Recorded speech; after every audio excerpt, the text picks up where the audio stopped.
திருச்சிற்றம்பலம். இப்போ நம்ம சென்ற வகுப்பிலே துறந்தோர் துறப்போர் தொகை, அப்போ உயிர்கள் 2 நிலையிலேயே நம்ம ஆசிரியர் குறிப்பிட்டார். இதில் உயிர்கள் மூவகையினர். ஃபர்ஸ்ட் பார்த்தது துறந்தோர் துறப்போர் என்ற 2 நிலை பார்த்தோம். இப்போ உயிர்கள் மூவகையினராக இருக்கிறோம். அதான் நம்ம இப்போ பார்க்க போகிறோம். அதாவது அந்த உயிர்கள் இருக்கக்கூடிய 3 திரிமலம் அப்படின்னு சொல்லக்கூடிய 3 வகையில் உயிர்கள் இருக்குது என்பதை நாம் பார்க்க போகிறோம். உயிர்கள் குறள் 12. உயிர்கள் மூவகையினர்.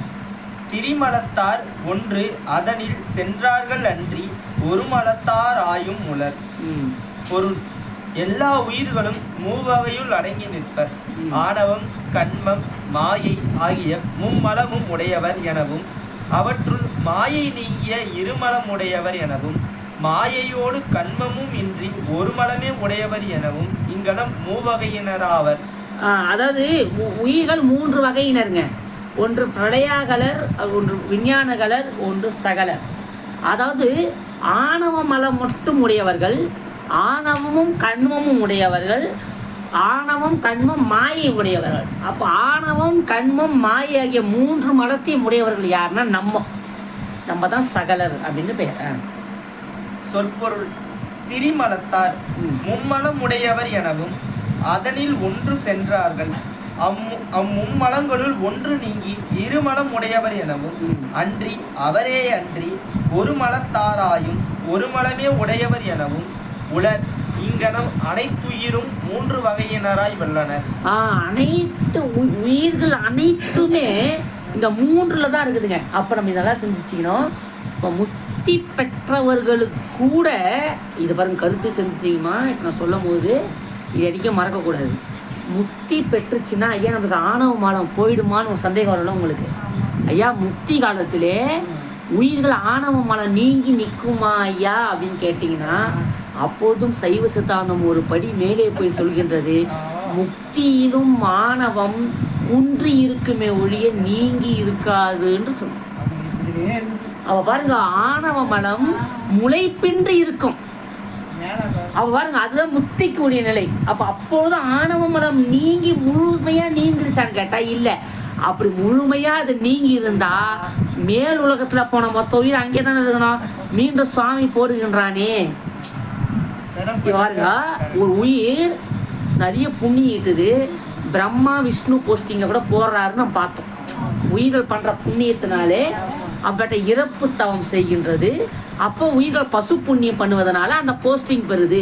ஆனால் அந்த புண்ணியம் முடிஞ்சு மீண்டும் இங்கே வருதுன்னு சொல்கிறோம்ல, அப்போ அது பிரளயாகல தத்துவத்திலிருந்து மீண்டும் சகல நிலைக்கு வருகின்றது. அப்போ அதுக்கு என்னங்க இருக்கு? அப்போ அங்கே ஆணவம் ஒன்று நீங்காது. இதெல்லாம் சிந்திச்சுக்கணுங்க. ஆனால் எல்லாருக்கும் அப்படியான்னு கேட்டால் இல்லை. அதாவது முக்தி பெற்று இறைவனுடைய அப்போ மாணிக்க வாசகர் போன்றவர்கள்லாம் எப்படிங்க ஐயா அப்படின்னு கேட்டிங்கன்னா, நான் இன்னும் ஒரு தனமும் சொல்லிக்கின்றேன். அவர்களெல்லாம் இங்கிருந்து அங்கே சென்றவர்கள மேலிருந்து வந்து நம்ம உயிர்கள் உய்ய வேண்டும் என்று சொல்லி சென்றவர்கள். அவர்கள்லாம் இறைவனாகவே நாம் பார்க்கலாம். அவர்கள் உயிர்கள் என்று கூட நம்ம குருநாதர்கள் சொல்ல முடியாது. ஏன்னா அவங்கெல்லாம் எப்படி, அவங்கெல்லாம் இறைவனே வடிவானவர், சிவமாம் தன்மையை பெற்றவர். நம்ம யார்? மாணிக்க வாசகர். ஞானத்தில் சிவத்தையே ஒப்பார். அவர் மாணிக்க வாசகமாக குரு இருக்க முடியுமாங்க? அப்போ தான் நம்ம சிந்திச்சிக்கணும். அப்போது ஆணவ மலம் குன்றி, அது ஒரு விளக்கம் சொல்வார்கள். அதுக்கு வருத்த வித்து ஒரு விதை இருக்குதுன்னா அதை நம்ம கீழே போட்டால் முளைக்குங்க. ஆனால் அதே விதை முளைக்கக்கூடாதுன்னா கடையில் போட்டு வறுத்துட்டா முளைக்குமா? ஒரு புளியாங்கோட்டத்தை நல்லா கடையில் வறுத்துட்டு போட்டால் முளைக்குமாங்க? முளைக்காது. ஏன்? அதுக்கு வருத்த வித்து. அதே போல் அப்பேற்பட்ட பக்குவ நிலையில் இருக்கக்கூடிய உயிர்கள் ஆணவ மலம் முளைப்பின்றி இருக்கும். ஆனால் அங்கே கொட்டை இருக்குது, அது முளைக்கிறதுக்கான தன்மை இல்லையே தவிர, ஆனால் அது நீங்கலை என்பதுதான். முக்தி பெற்றிலும் ஆணவம் குன்றி இருக்குமே ஒழிய நீங்கி இருக்காது என்பதுதான் சைவ சித்தாந்தம் சொல்லுங்க. விளக்கம்: மும்மலமும் உடையவர் சகலர் எனவும், இருமலம் உடையவர் பிரளயாகலர் எனவும், ஒரு மலமே உடையவர் விஞ்ஞானகலர் எனவும் பெயர் பெறுவர். விஞ்ஞானகலர், பிரளயாகலர், சகலர். இது நம்ம இன்னைக்கு சொல்றது நம்ம கூடாது. விஞ்ஞானம் அப்படின்றது ஃபர்ஸ்ட். விஞ்ஞானம் ஞானம் ஞானம் வருது இல்லை, அதனால அது ஃபர்ஸ்ட். ஏன்னா ஞானம் வந்தால் ஃபஸ்ட்டு இருக்கணும் அவங்க. அப்போ விஞ்ஞானம் அப்படின்னும் போது ஃபஸ்ட்டு, அப்புறப்பட்ட பிரளயாகலர் அப்படின்னும் போது இரண்டாவது, சகலர் என்பது மூன்று. நம்ம இப்போ எங்கே இருக்கிறோம்? சகலர்ல இருக்கிறோம். ஏன்னா விஞ்ஞானகலர் ஒரு மலத்தை உடையவர். நல்லா பார்த்துங்க, நம்ம உயிர் எத்தனை மலத்தோடு இருக்குது? மும்மலம். என்னென்ன மலம்? மாயை. சூப்பருங்க, இது மறக்காம வச்சுக்கிறீங்க. அப்ப இந்த 3 மலத்தோடு இருக்கிறதுனால நம்ம என்னங்க? சகலர். ஆனா பிரளயாகலர் என்பவர் 2 மலத்தோடு இருக்கிறார். அவள் தான். இது என்ன குழம்ப வேண்டாம். எது 2 மலம்னா லாஸ்ட்ல இருக்கிறது பாருங்க, ஆணவம், கண்மம், மாயை 3 வச்சுங்க. இந்த 3 சேர்ந்தவர் சகலர். இப்ப பின்னாடி இருக்கிற மாயை எடுத்துருங்க. இப்ப என்னது? ஆணவம், கண்மம், இந்த 2 சேர்ந்தவர் பிரளயாகலர். இப்ப இந்த கண்மத்தை எடுத்துருங்க. என்னது? ஆணவம். இது மட்டும் வச்சவர் விஞ்ஞானகலர். அப்ப 3 வகையில உயிர் இருக்குது. விஞ்ஞானகலர் என்பவர் ஆணவம் மட்டும் இருக்கிறவரு. அவர் பிரளயாகலர் என்பது ஆணவம், கண்மம் உடையவர். சகலர் ஆகிய நம்ம ஆணவம், கண்மம், மாயை 3ஓடு இருக்கிறோம். அவ்வளவுதான். ஆணவ பிணிப்பில் வேறுபாடு. ஆணவ மலம் இயல்பிலே எல்லா உயிர்களையும் பிணித்து நிற்பது ஆகும். ஆயினும் அப்பிணிப்பு ஒரே வகையாய் இல்லாது உயிர் தோறும் வேறு வேறு வகையாக இருக்கும். அப்பிணிப்பு உயிர்களின் நிலைக்கேற்ப வன்மை, இடைமை, மென்மை என 3 வகையாய் நிற்கும். அதாவது ஆணவ மலம் இயல்பிலே எல்லா உயிர்களுக்கும் பிணித்து நிற்பதாக ஆயினும் கூட ஒவ்வொரு உயிர் பக்குவத்திற்கேற்றாற் போல் வன்மை, மென்மை, இடைமை சொல்லக்கூடிய அற்புதமாக பாருங்க. வன்மைனா மிகவும் கடினமாக ஆணவ மலம் முடின்னு இருக்கும். அவன் பாருங்க, அவனுக்கு சிவன் கூட போய் காதுல விழாது. அந்த மாதிரி ஆளுங்க இன்னும் இருக்கான். ஆமா, அவருங்க. அப்போ அதெல்லாம் வன்மை. ஆணவ மலம் அப்படியே இடிக்கின்றதுங்க. அது எதுக்கு சொல்றாங்கன்னா, இது நம்ம சகலத்துக்கு கூட பொருந்தும். சகல நிலை இருந்தாலும் இப்போ நம்ம உயிர்கள் மும்மலத்தில் இருக்குதுங்க ஐயா. இருந்தாலும் எல்லா உயிரும் சென்று சிவத்தை வழிபாடலையே. அப்போ நம்மளுக்கெல்லாம் ஆணவ மலம் எப்படிங்க பிடிச்சிருக்குதுன்னா மென்மையா பிடித்திருக்குன்றது. அப்போ மென்மையா பிடித்த காரணத்தினாலே நம்மளுக்கு இறைவன் மீதான அந்த சார்பும், அவன் நம்ம அதை சார்புனா நம்ம எதுவும் பற்றலை, அவன் நம்ம மீது கருணை கொண்டு நம்ம உயிர் அங்கே பற்றி கொண்டு இருக்குது. அது மென்மையா இருக்குது, வேற ஒன்றும் இல்லை. இல்லாம இல்லை. வன்மை, இடைமை, மென்மை. ஒன்றும் வன்மைனா இப்படி பிடிக்கிறதுங்க. ஒரு உயிரை ஆணவம் இப்படி பிடிச்சிருக்கோம், ஒரு உயிரை இப்படி, ஒரு உயிரை இப்படி. வன்மை, இடைமை, மென்மை.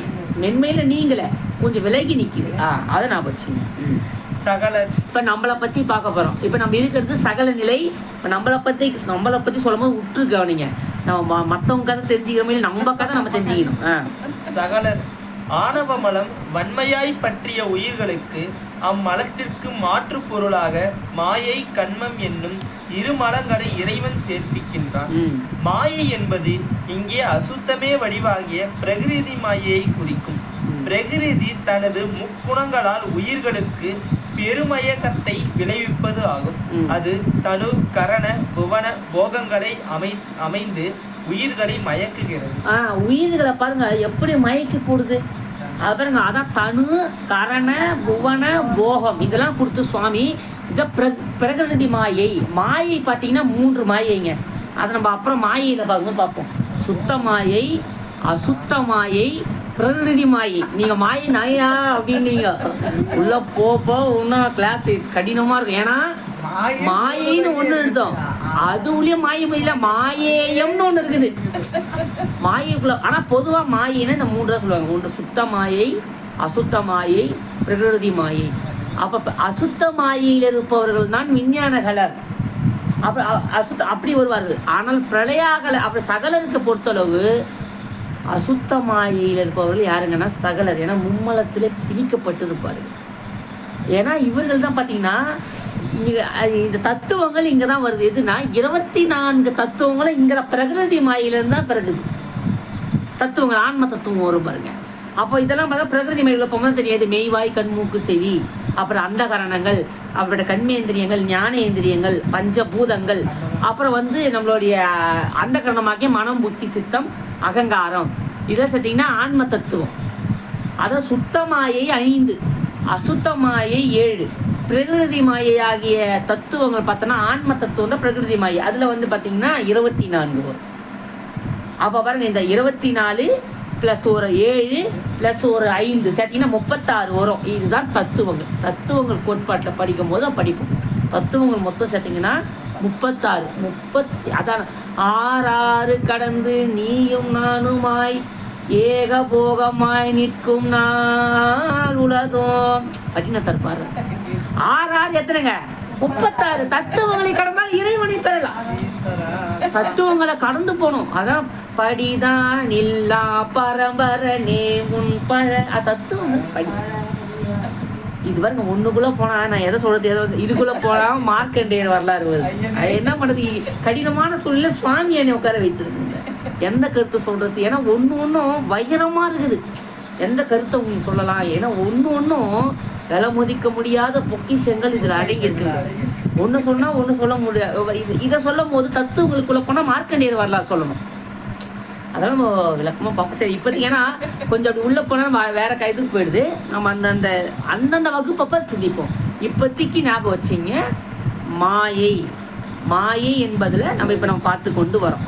மாயை என்பது உயிர்களை துன்புறுத்தக்கூடியதுமான ஒன்று அப்படின்றத மட்டும் இப்போ ஞாபகம் வச்சிங்க. உயிர்கள் உலக வாழ்வில் மயங்கி ஆணவ மலத்தின் தூண்டுதலால் யான் எனது என்ற பற்று கொன்று கண்மங்களை செய்கின்றன. யான் எனது என்ற பற்று தான் பெரும் பற்று. ஒன்று நான் என்ற பற்று, ஒன்று எனது என்ற பற்று. நான் என்பது அகங்காரம், எனது என்பது மமகாரம். அகங்காரம் தோன்றி மமகாரம் தோன்றும். மமகாரம் அழிந்தால்தான் அகங்காரம் அழியும். இது உள்ள பாருங்க, அப்படியே உள்ளுக்குள்ள போவோம். அதாவது நான் தோன்றி எனது நான் யுவனேசு அப்படின்றதுக்கு அப்புறமா தான் எங்கள் அம்மா, எங்கள் அப்பா, என் துணி, என் ஃபோனு, என் வீடு, நான் தோன்றி தான் எனது தோன்றும். சரி ஐயா, நான் என்ற பற்று நீங்கணும்னா முதல்ல எனது என்ற பற்று நீங்கினே வந்தால் தான் நான் என்ற பற்று விடும். அதான் அற்புதமாக நம்மளுடைய மாணிக்க வாசக பிறந்தக அற்புதமாக பாடுக. யான் எனதென்று அவரவரை கூத்தாட்டு வானாகி நின்றாயே என் சொல்லி வாழ்த்துவனே.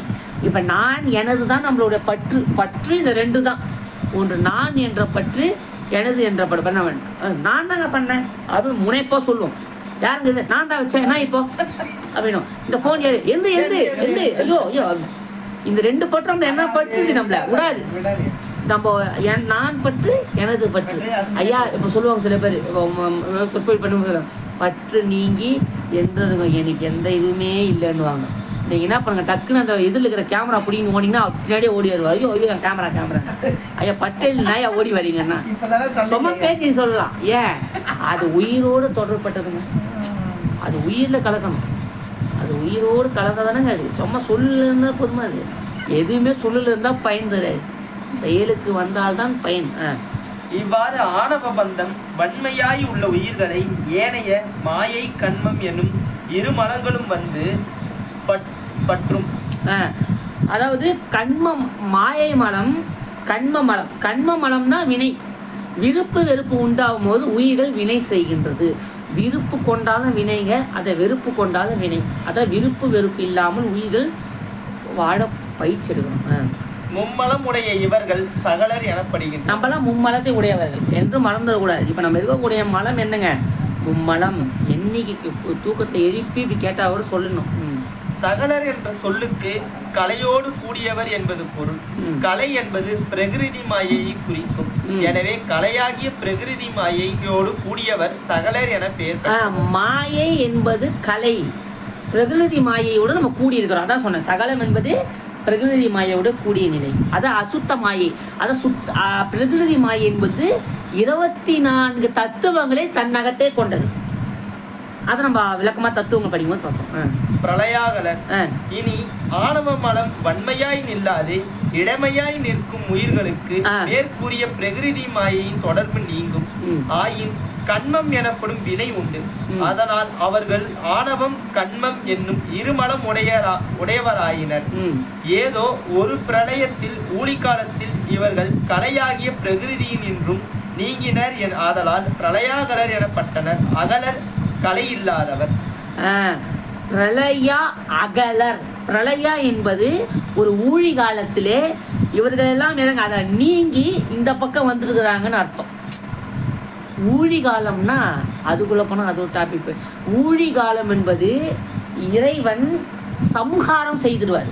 ஒரு புல்லு பூண்டு கூட வைக்காம அனைத்தையும் தன்னகத்தே வைத்து தானாக நிற்பான். அதுதான் அவனுடைய உண்மை இயல்பு.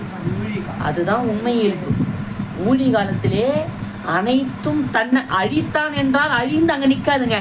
அனைத்தையும் தன்னகத்தே வைத்து தானாக நிற்பான். அதுதான் சொரூப நிலை.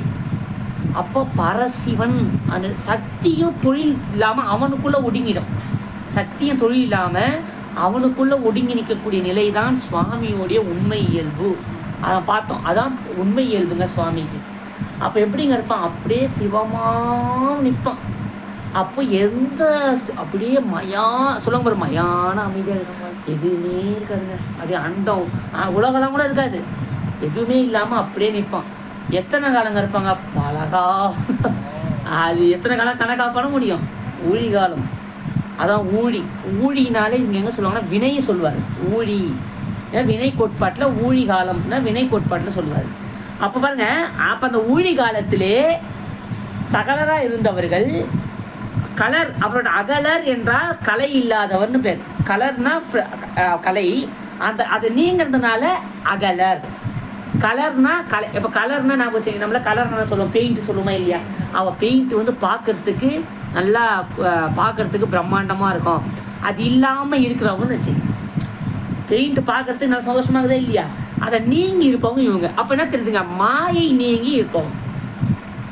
பிரகிருதி மாயை நீங்கி இருப்பவர்கள் பிரளயாகலர், விஞ்ஞானகலர். இனி ஆணவ பந்தம் மென்மையாய் உள்ள உயிர்களுக்கு பிரகிருதியோடு கண்மமும் இல்லையே ஆகும். அவர்கள் விஞ்ஞானகலர் எனப்படுவர். விஞ்ஞானகலர் என்பது கண்மமும் இல்லாதவர்கள், வினையும் இல்லாமல் ஆணவ மலம் கூட மென்மையாய் இருப்பவர்கள். அதாவது சகலர், பிரளயாகலர், விஞ்ஞானகலர். ஒரு சாட்டு போட்டு வச்சிங்க மனசில். இப்போ நான் சொல்ற சாட்டு வரட்டும். உயிர்கள் என்பது ஒரு சாட்டு போடுங்க. சகலர், பிரளயாகலர், விஞ்ஞானகலர். சகலர் அப்படின்னு பார்த்தீங்கன்னா ஆணவ மலம் வன்மையாக இருக்கும். அதுக்கு கீழே என்ன போடுங்க? ஆணவம், கண்மம், மாயை. அப்புறம் பிரளயாகலர், இங்கே ஆணவ மலம் இடைமையாக இருக்கும். அப்போ ஆணவம், கண்மம், இருக்கக்கூடிய மலம் 2. விஞ்ஞானகலர், இங்கே ஆணவ மலம் மென்மையாக இருக்கும். இருக்கக்கூடிய மலம் ஆணவம் மட்டும்.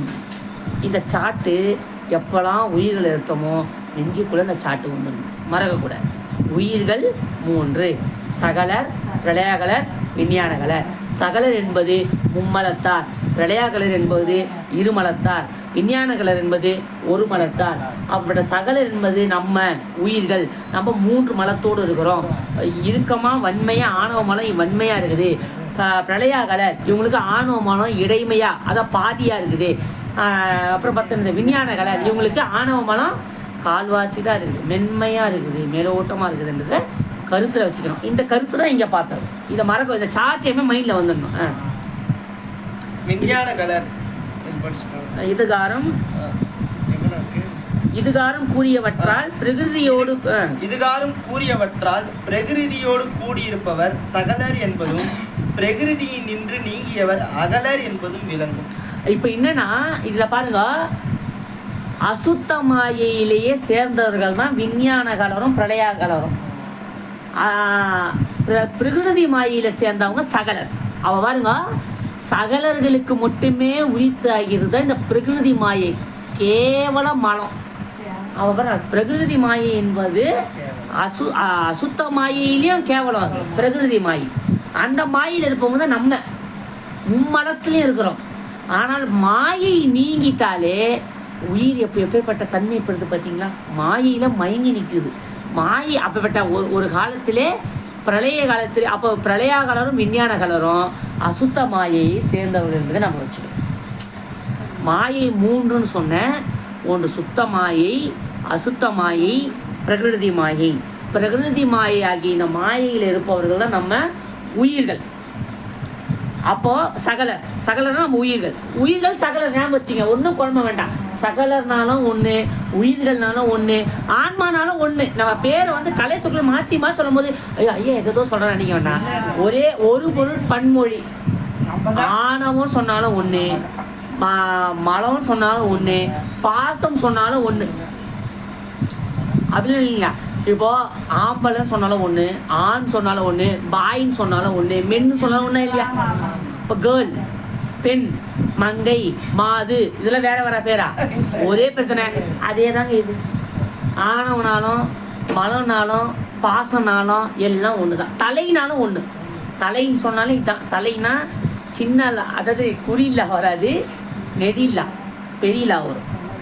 தலைனா சின்னலா போட்டிங்கன்னா இந்த தலை வந்துடும். அந்த பேர்ல அதான் சொல்லுவாரு, தொல்லை இரும்பிறவி சூழும் தலை நீக்கி. அந்த தலை நீக்கினா இதுங்க ஆணவ மலத்தை நீக்குறது. திருவாசகம் இப்போ சொல்லும் போது ஓஹோ இதெல்லாம் சொல்லிக்கிறாங்க உங்களுக்கு. தொல்லை இரும்பிறவி சூழும் தலை நீக்கி. அப்ப தலை நீக்கினா ஆணவத்தை நீக்குது. அதை பார்த்துங்க. அப்ப இந்த சாட்டை மறந்துடக்கூடாதுங்க. சொல்லாம உனக்கு புரிஞ்சாவா? அப்போ இந்த பாருங்க, புரியலன்னா மீண்டும் முறைக்கு கேட்டுங்க. ஏன்னா உங்களுக்கு புரிஞ்சதால, ஏன்னா இந்த குரல் முடிய போகுது. இப்போ 3 மாயைகளை பாருங்க, மேலே சாட்டு கொடுத்துருக்காரு ஆசிரியர். உயிர்கள் சகலர் அகலர் பிரிக்கிறார். சகலர் என்பது அகலர் என்பது என்னங்க? சகலர் என்பவர் மாயையில் இருப்பவர், அகலர் என்பவர் பிரளயாகலர் விஞ்ஞானகர்.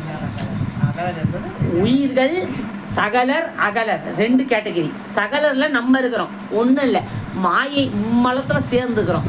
அகலர் என்பவர் ஒன்றும் இல்லைங்க, மாயையிலிருந்து நீங்கியவர். அவர் பிரளயாகலரும் விஞ்ஞானகலரும். 3 மாயைகள். சகலர் பிரகிருதி மாயையோடு தொடர்புடையவர்கள் ஆதலால் அவர்கள் வாழும் உலகங்கள் பிரகிருதி மாயையில் உள்ளன என்பது விளங்கும். நம்ம பாருங்க, உயிர்கள் ஒவ்வொரும் ஒரு அண்ட உலகத்தில் இருக்குது. நம்ம வாழறதுக்கு பூமின்னு பேர். நம்ம எங்கே வாழறோம்? பூமியாகியே இந்த தமிழ் தாய்மண்ணிலே வாழ்ந்து கொண்டு இருக்கின்றோம். ஆனால் அவங்க வாழ்கிற உலகம் வேற, பிரளயாகலர் வாழ்கிற உலகம் வேற, விஞ்ஞானகலர் வாழ்கிற உலகம் வேற.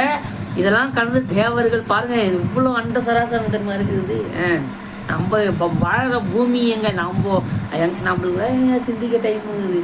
நம்ம எப்போ இந்த கதைன்னா அந்த கதைனா நம்ம ஊருக்கு அது பாருங்க, ஊருகா மாதிரி ஊருகறி பேசுறோம். நம்ம கதையை நம்ம பார்க்கணும். ஏன்னா நம்மளுக்கு இன்ட்ரெஸ்ட் இருக்குதா? நான் கூட பாருங்க, இந்த ஒரு 1/2 hour பேச டக்குன்னு ஒரு 1/2 hour டக்குன்னு அது நான் உண்மையே சொல்கிறேன். இப்பயும் நான் உங்களை குறை சொல்லலை. ஏன்னா என்னங்க பண்ணுறது, நம்மளுடைய நிலை எப்படி, நம்ம யாரை நொந்துக்கிறது, நம்ம யாரையும் நம்ம இது ஒரு பாட்டு சொல்லுவாங்க பாருங்க, ஒரு பாட்டு போடுவாங்க, கூத்தம்மா ஏன் கூத்த, யாரை நான் யாரை நான் குத்தம் சொல்றது? யாரையுமே குத்தம் சொல்ல முடியாது. நம்ம யாருமே குத்தம் சொல்றதுக்கு நம்மளுக்கு சொல்ல முடியல. ஏன்னா என் தலை விதி நம்ம அப்படி இருக்கிறோம். அதை நம்மளதான் நம்ம நொந்துக்கணும். நம்ம வேறைய உண்மையே சொல்றேன், நம்ம அனுபவிக்கிறத நினைச்சு யார்கிட்ட சொல்லாதீங்க. நேரா போய் உட்காந்து நீங்களே சிரிங்க. நம்ம பண்றதுக்கு நம்ம தான் சிரிக்கிறதால வேற வழியே கிடையாது. நல்லா கதுவை சாத்தி உட்காந்துன்னு நம்ம இருக்கிற கேவலத்தை நினைச்சு நம்மளே சிரிச்சிக்கணும். யாருக்கும் சிரிக்கிறதுக்கு இடம் கொடுக்குறேன். ஏன் நான் சிரிக்கணும்னு சொன்னா அப்பதான் இதுக்கான தத்துவம் உங்களுக்கு புரியும். அரைச்சே நம்ம இருக்கக்கூடியது இவ்வளவு கேவலம். நம்ம என்ன பண்றது? நம்ம புத்தி அப்படிதான் பண்ணோம். இதுக்கு நேரம் சுவாமி கிட்ட போய், இறைவா, அதான் சுந்தரமூர்த்தி என்ன சொன்னாருங்க, சுவாமி என் நிலை இப்படிதான், நான் பொண்ணை பார்த்தாலும் மயங்குவேன், நான் காசை பார்த்தாலும் மயங்குவேன், நீ என்னை தடுத்து ஆட்கொள்ளு. ஏன் என்னால உன்னை பிடிக்க முடியாதுப்பா, நீ பேரொழி வடிவானவன், நான் உன்னை பிடிக்க முடியாது, நீ தாயா என்னை பிடிக்கணும். பசுமாடு தானா தாம்பு கவுத்துல கட்டி நிக்காது. நீ அதை உடையவன் கட்டினாதான் அது வீட்டுக்கு வருங்க. வீட்டுக்கு வரணும். நான் பழகாத மாடு ஊரா போயினே இருப்பேன். எங்க கடையில புல்லு சாப்பிடுவேன், எங்க கடையில நீ தானே பண்ணோம், நீ தானே மாட்டு சொந்தக்காரன். பசு நம்ம சொந்தக்காரன். அந்த ஆள் கட்டி வீட்டுக்கு அந்த ஆளை தான் போய் திட்டணும். உனக்கு முதல்ல இருந்தா இருந்தா எங்களை நீ தானப்பா பிடிக்கணும். ஏன் அறிவில்லாதவன் நம்ம நொந்து கன்றா இங்கிருந்து நொந்து கன்றா நம்ம இங்க இருக்கிறோம். அந்த ஆள் தானே மேய்ப்பவன். அதான் மேய்ப்பவன் அவன் தான் நம்மளை மேய்ச்சி கரெக்டாக எடுத்து போய் அச்சு நம்மளை கட்டினா தான் நம்ம கரெக்டாக இருக்க முடியுங்க.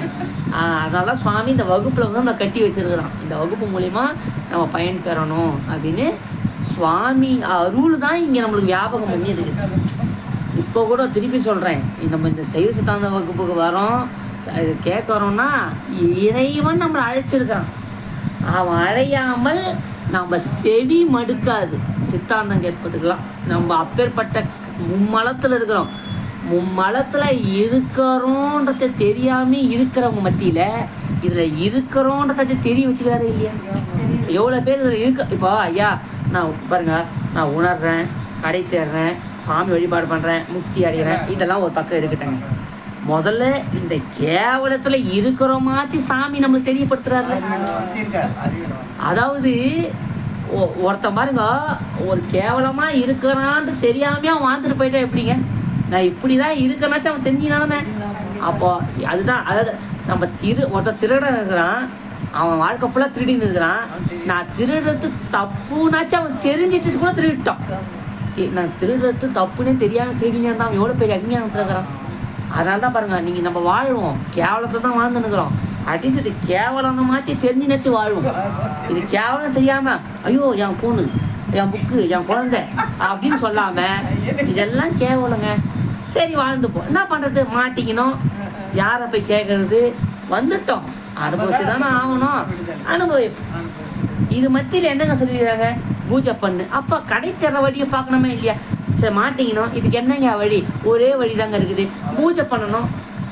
அப்போ அதை பண்ணணும்ல, தவம் செய்யணுமா இல்லையா?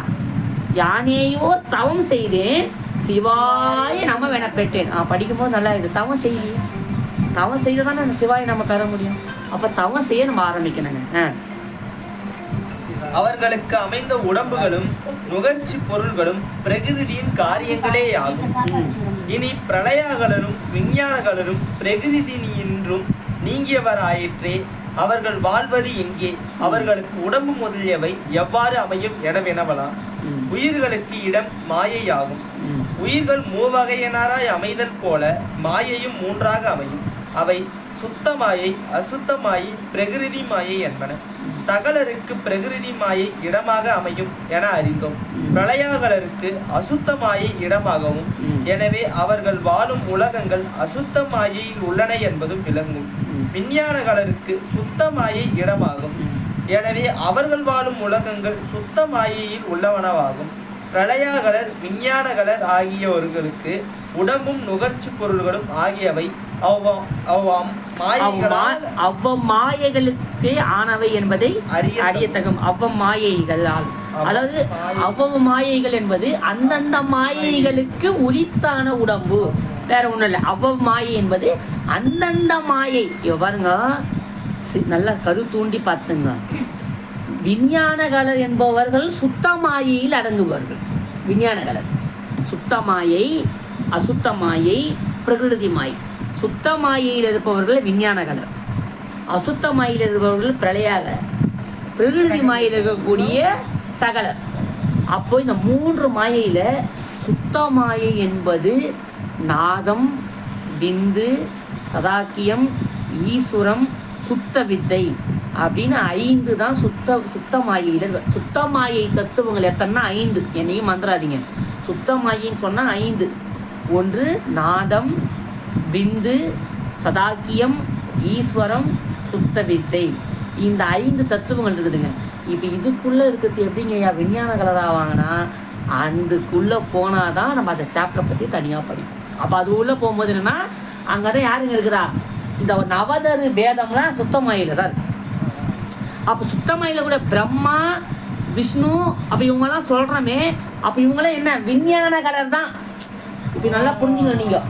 அப்போ பிரம்மா விஷ்ணுலாம் யாருங்க? அப்புறம் பெருமாள் கும்பிட்றோமா இல்லையா, திருமால், அவர் யார்? விஞ்ஞான கலர் ஆன்மா. அது நல்லா, அதனால் சொன்னேன், சிவபெருமானை தவிர மீதி அனைவரும் பசு வர்க்கம், உயிர்களை சார்ந்தவர்கள், அவ்வளவு தன்மைக்கேற்ப வேறுபாடு உடையவர்கள். அப்போ பிரம்மா விஷ்ணுலாம் எங்கே இருக்கிறாங்க? சுத்தமாயில இருக்கிறாங்க. அவங்க யாருங்க? விஞ்ஞான கலராகி ஆன்மாக்கள். அந்த அவங்களுக்குலாம் என்ன இருக்கும்? ஆணவ மலம் மட்டும் இருக்கும். அதனால தான் அவங்க விஷ்ணு நான் தனி, பிரம்மா நான் தனி, நான் படைக்கிறேன் அப்படின்னு அவங்களுக்குள்ள நான் படைக்கிறேன், நான் செய்கிறேன்னு நினைக்கிறாங்கல்ல. நான் செய்கிறேன்னு நினைக்கும் போதே ஆணவ மலம் நிற்கிது. நான் விஷ்ணு பெருமாள் நினைக்கிறாரே இல்லையா, அவருக்கு தனியாக சந்நிதிக்குதா இல்லையா, அவர் தனியாக காட்டும், சிவம் இல்லாமல் பெருமாள் தனியாக காட்டும் போதே அங்கே ஆணவம் காட்டுதா இல்லையா. ஆணவமானத்தோட வேலையே தன்னை காட்டுவது தான். என்னைக்கு தன்னை காட்டலையோ அது சிவத்தில் சேர்ந்துருக்கு. அப்போ நம்ம நல்லா புரிஞ்சுக்கணும், பிரம்மா விஷ்ணு இவங்க பொருள்லாம் விஞ்ஞான கலர், மறந்துடக்கூடாதுங்க. அப்போ இறைவனாலே அது சிவம் தான். சிவத்தை தவிர மீதி அனைத்தும் யாருங்கன்னு சொன்னால் அது சிவத்தை தவிர மீதி அனைத்துமே உயிர்கள் என்பதை நாம் மறக்கக்கூடாது. தெரிஞ்சுட்டோம்.